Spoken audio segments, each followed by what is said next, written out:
The financial terms के अंदर अब बात करते हैं नॉन करंट लायबिलिटीज के बारे में। नॉन करंट लायबिलिटीज वो लायबिलिटी होती हैं जो किसी बिजनेस को पे करनी होती हैं आफ्टर मोर देन 1 ईयर। अगर किसी बिजनेस को कोई अमाउंट की पेमेंट करनी है 1 साल से ज्यादा पीरियड में, तो वो उस बिजनेस के लिए नॉन करंट लायबिलिटीज माने जाते हैं। मींस वो उस बिजनेस के लिए क्या है, लॉन्ग टर्म ऑब्लिगेशन है। सपोज करो आपकी एक मोबाइल शॉप है और उस मोबाइल शॉप के एक्सपेंशन के लिए आपने बैंक से 10 लाख रुपए का लोन लिया। कितने पीरियड के लिए? 5 ईयर्स के लिए।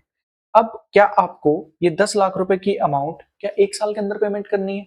नहीं, ये तो आपने कितने साल के लिए? 5 साल के लिए लिया है। आपको पेमेंट 5 साल के अंदर करनी है। तो जब आपको ये पेमेंट 1 साल से ज्यादा पीरियड के लिए करनी होती है, मीन्स ये 5 साल के लिए आपको पेमेंट करनी है, तो ये आपके लिए क्या मानी जाती है? नॉन करंट लायबिलिटीज मानी जाती है। इस सिचुएशन में भी एक केस बन जाता है। कैसा केस? सपोज करो आपका पीरियड है 1 to 5 years. 1 to 5 years, this is your first year and बाकी के ये आपके 4 ईयर्स है। ठीक है जी। अब ये जो आपके 4 ईयर है ना, ये आपके लॉन्ग टर्म माने जाएंगे, क्योंकि इस फर्स्ट ईयर में तो आपको पेमेंट 1 साल के अंदर अंदर करनी है। तो 1 साल की पेमेंट आपकी क्या मानी जाएगी? Current liabilities. और बाकी के 4 साल की पेमेंट आपके लिए क्या मानी जाएंगी? Non current liabilities.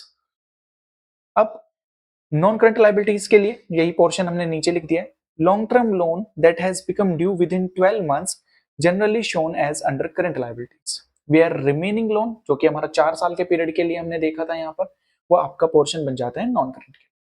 Common example क्या है? लॉन्ग टर्म लोन लिया है आपने, 1 साल से ज्यादा पीरियड का होगा इसका भी। लॉन्ग टर्म बोरिंग्स हैं, डेबेंचर्स हैं, लॉन्ग टर्म लीज लायबिलिटीज हैं, अदर लॉन्ग टर्म ऑब्लिगेशंस हैं। इन सभी का पीरियड कितना होगा? इन सभी का पीरियड होना चाहिए मेरा कितने का भाई? 1 साल से ज्यादा का। इजी ट्रिक क्या है?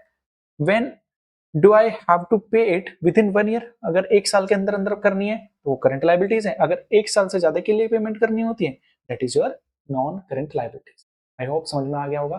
Thank you so much.